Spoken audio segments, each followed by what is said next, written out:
Hey everyone, welcome to another story time with me, the Story Wizard.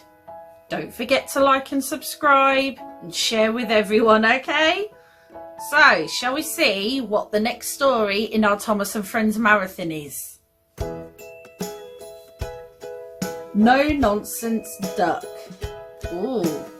So sit back, relax and enjoy the story. But first roll the intro.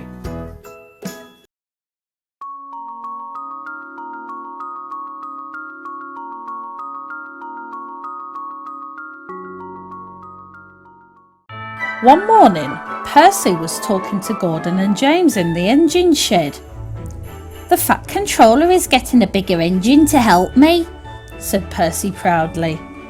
"Nonsense," said Gordon. "We don't need a bigger engine." "You just need to work more and chatter less," said James. Percy sighed. "No one listens to me. They think I'm a silly little engine and order me about. I'll show them." But he didn't know how.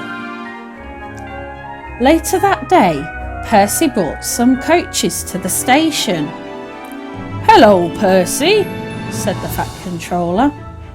"You look tired." "Yes, sir," replied Percy sadly. "I don't know if I'm standing on my dome or my wheels."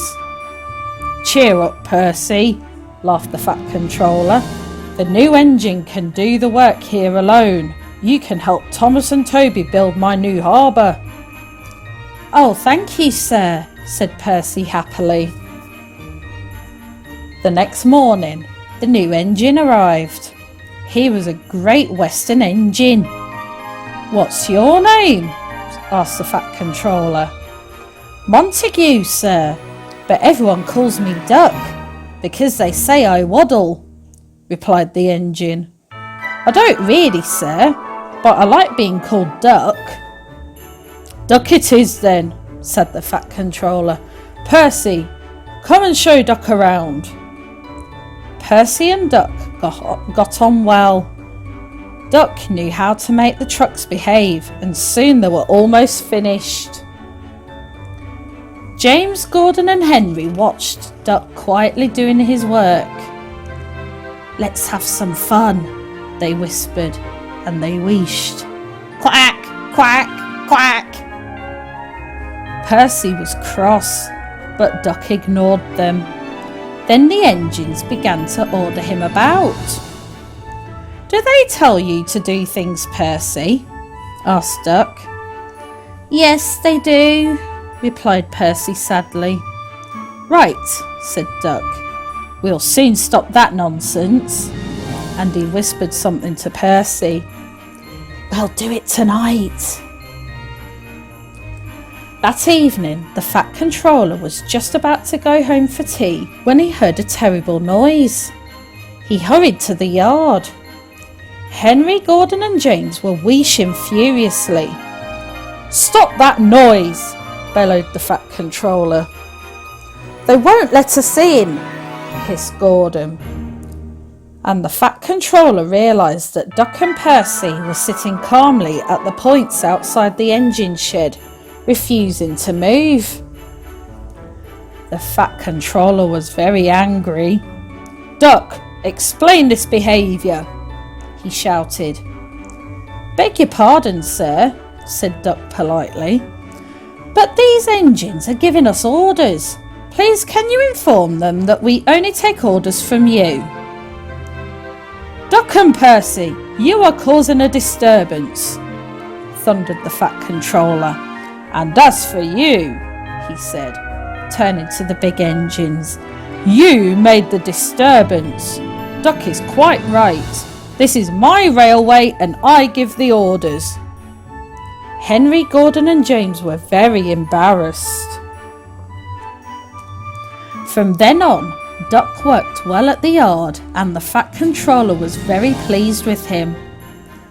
One day, Duck was resting in the engine shed when the Fat Controller arrived. "Would you like to have a branch line of your own?" he asked. "Yes, please, sir," Duck replied excitedly. and he took charge of his own branch line, which ran along the coast to the small railway. Duck was very proud of his branch line, but he couldn't do all the work himself, so Donald and Douglas took turns to help him. One evening he was talking to Donald. "You don't understand how much the Fat Controller relies on me," said Duck proudly. "I'm a Great Western and—" "Quack, quack, quack," interrupted Donald. "You sound like you laid an egg. Now let an engine sleep." "Quack yourself," said Duck indignantly. The following morning, Duck spoke to his driver. "Donald says I quack as if I laid an egg," he said. "Let's play a joke on him to teach him a lesson." "I have an idea," laughed his fireman, and he whispered something to Duck and his driver. That night, when Donald was asleep, Duck's driver and fireman put something into Donald's water tank. The next morning, when Donald stopped for water, he found an unexpected passenger aboard. A little duckling popped out of his water tank. His driver and fireman could hardly believe their eyes, but Donald smiled. "I know who's behind this," he laughed, and Donald told them what had happened in the shed. The duckling was tame. She shared the driver and fireman's sandwiches and rode in the tender. But as the day went on, she grew tired of travelling and hopped off at a station, where she stayed. Before they reached home, Donald and his driver and fireman made a plan. That night they were very busy, and when Duck's crew arrived in the morning, they made a surprise discovery. "Look, Duck," they laughed. "There's a nest with an egg in it under your bunker." Donald opened a sleepy eye. "Well, well," he exclaimed, "you must have laid it in the night." Duck laughed. "You win, Donald. It would take a clever engine to get the better of you." Duck and Donald became good friends, and the duckling settled at the station.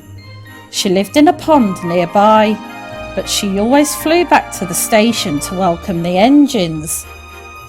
Donald was her favourite, and she sometimes hopped on for a ride. The station master called her Dilly, but to everyone else she was always Donald's duck. Yes, I enjoyed that, and I hope you did too. So thank you all for joining me today. Don't forget, give it a big thumbs up, subscribe to the channel, and share with everyone. Okay, right, I'll see you guys again soon. Bye.